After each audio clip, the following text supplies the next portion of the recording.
Dan aplikasi yang keempat mengenai PD linier, ini adalah model pencampuran. Tapi baru pencampuran secara sederhana dulu ya. Jadi kita berikan gambarannya langsung ke dalam suatu contoh. Misalkan saya punya ada garam sebanyak 50 gram ya.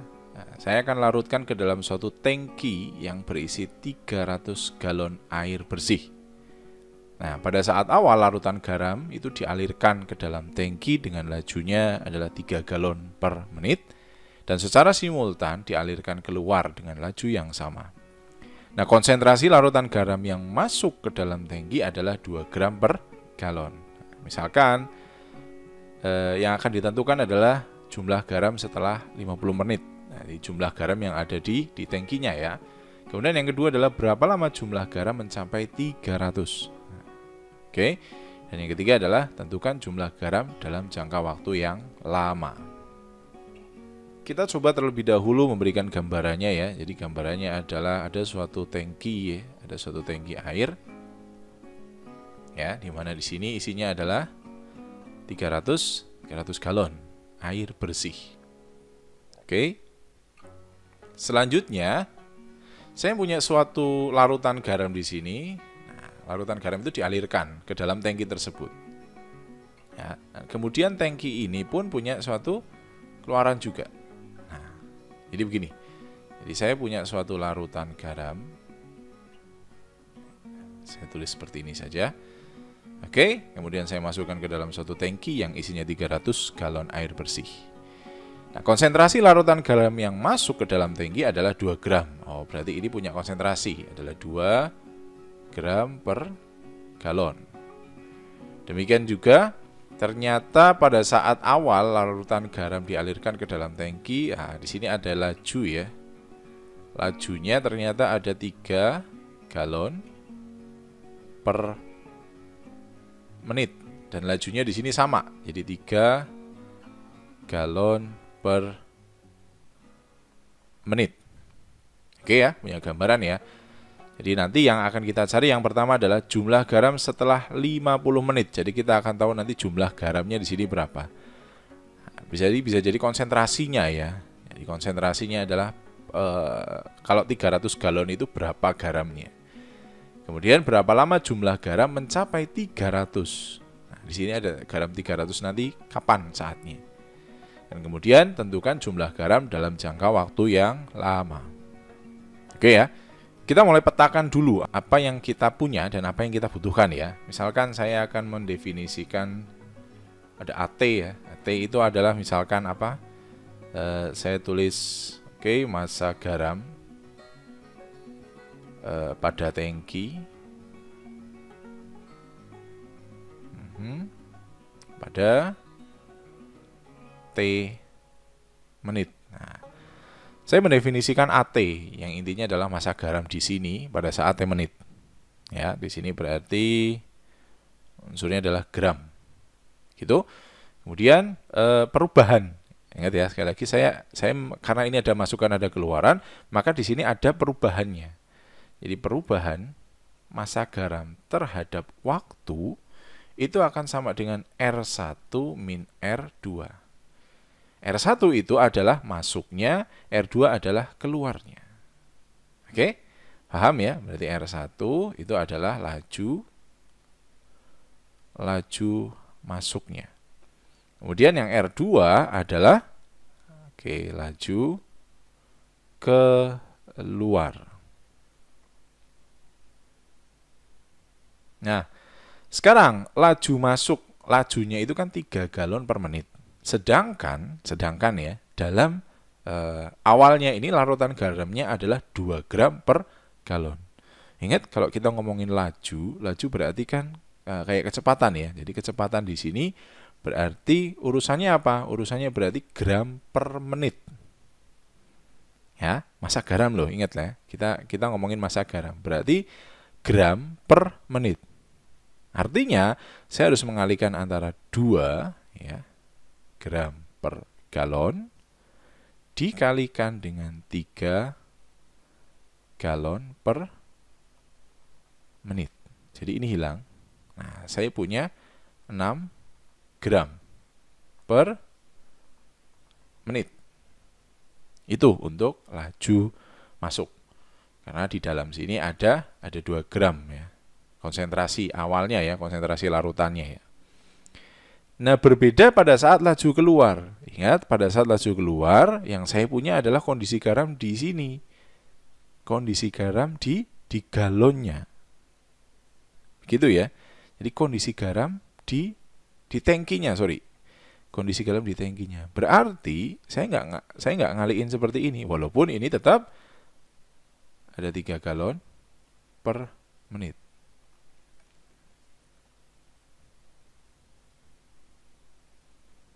Nah, tapi di sini adalah 2 gram di sini saya simbolkan ke dalam AT, ya kan? Karena 2 gram ini kan berarti masanya sebelum dia masuk per galon. Nah, sekarang massa di sini kan saya nggak tahu berapa. Berarti masanya adalah AT kan, per galon. Nah, galon ini kan berarti per 1 galon pada saat di awal. Kita punya berapa? Kita punya 300. Oh, berarti 300 galon. Nah, boleh kalian coret. Ya, berarti ini akan sama dengan 3/300 ya. Berarti AT per 100. Oke, satuannya sama. Ini karena tidak muat saja. Sehingga modelnya akan kita perbarui. Jadi dA per dt tadi yang awalnya adalah kecepatan dia masuk dikurangi kecepatan dia keluar, ya menjadi dA per dt. Jadi R1-nya apa? Kita cek lagi. R1-nya adalah 6 ya, R2-nya adalah AT per 100. Berarti 6 min, saya tulis A ya, karena di sini A ya, per 100. Nah, jadi seperti ini ya. Jadi modelnya sekarang seperti ini. Dan yang akan kita cari adalah A-nya berapa. Oke, berarti ini kita uraikan dulu menjadi dA per 6 dikurangi A per 100 sama dengan dt. Di sini saya menggunakan teknik peubah terpisah ya. Jadi kalau misalkan dia bisa dipisahkan A sendiri, T sendiri, itu kita pakai peubah terpisah saja. Lalu dengan sedikit teknik ya, ada integral dA per 6 min A per 100 itu sama dengan integral dt seperti ini.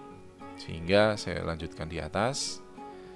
Sehingga di sini saya punya ada integral, kemudian ada dA per, ini saya buat jadi 600 min A per 100 ya, seperti ini. Kan sama dengan integral dt. Ingat, kita mainnya ln ya. Berarti nanti kita punya min 100 ln, berapa? 600 min A. Sama dengan T ya di sini. Nah, ini C-nya langsung saya buat menjadi sini aja ya. Plus C gitu ya. Jadi C ini adalah kumpulan dari sini sama sini ya. Saya buat C seperti ini. Lalu saya punya di sini ada ln 600 min A ya, sama dengan T plus C per min 100. Atau saya boleh sederhanakan 600 min A sama dengan min T per 100. Saya tambahkan dengan C bintang. Boleh seperti ini.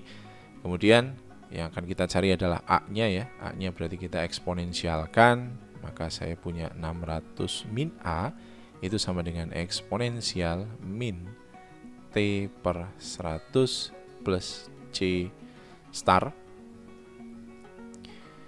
Sehingga nanti saya peroleh 600 min A itu sama dengan E pangkat min T per 100. Ini dikali E pangkat C starnya saya ganti menjadi C aksen. Ini hanya masalah simbol saja ya.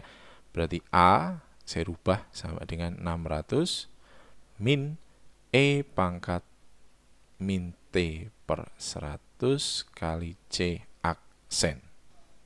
Oke, berarti di sini saya punya suatu model bahwa AT itu akan sama dengan 600 min E pangkat min T per 100 dikali C aksen. Nah, ini adalah model untuk pencampurannya. Nah, kalau sudah didapatkan modelnya, berarti kita sudah bisa untuk menghitung apa-apa yang diinginkan tadi di dalam soal ya. Jadi misalkan, ya saya tuliskan terlebih dahulu ada 600 min E pangkat min T per 100 dikalikan C aksen ya. Tadi yang pertama dibutuhkan apa ya?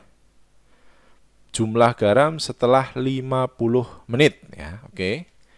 Berarti saya tuliskan di sini A 50 sama dengan 600 min, ini berapa tadi? T-nya berarti min 50 per 100 dikali C aksen. Ini ada E-nya ya. Oke. Lupa, berarti ada 600 min E pangkat min setengah kali C aksen. Nah, kita masih punya PR nih, ada C aksen. C aksennya belum tahu. Berarti saya cari dulu C aksennya dengan cara masalah nilai awal. Nilai awal itu ketika T-nya sama dengan 0. Berarti A ketika saya masukkan 0, itu hasilnya adalah 600 min E pangkat berapa? 0 dibagi 100. Ya tetap ya, pangkat 0 kali C aksen. Ya, berarti A pangkat 0-nya sama dengan berapa ini? 600 min C ya. Kalau nggak salah tadi pada saat awal kita punya berapa ya? Nah, untuk awalnya adalah sebanyak 50 gram ya. 50 gram berarti ini adalah 50. Berarti C aksennya sama dengan 550. Nah, karena kita sudah mendapatkan C aksennya, berarti saya boleh menuliskan di sini 600 min E pangkat min setengah. Nah, berapa ini? Eksponensial pangkat min setengah. Ini nanti tinggal dihitung saja ya sesuai kalkulator ya. Kalau nggak salah itu 0,6065 dikalikan C aksennya adalah 550. Sehingga saya peroleh di sini 600 min 333,592. Lah nanti hasilnya adalah 266,408 gram. Nah, jadi kita tahu bahwa pada saat 50 menit ya, maka jumlah garam yang ada di tangki tersebut adalah 266,408. Nah, dengan cara yang sama saya juga lakukan dengan yang kedua ya. Yang kedua tadi adalah berapa lama jumlah garam mencapai 300. Nah, jadi tinggal diutak-atik saja. Ini tolong dikerjakan ya. Saya kasih ini ada tugasnya untuk nomor 2. Dan saya menarik untuk yang ketiga. Jadi yang ketiga itu adalah tentukan jumlah garam dalam jangka waktu yang lama. Nah, di sini ada tulisan jangka waktu yang lama.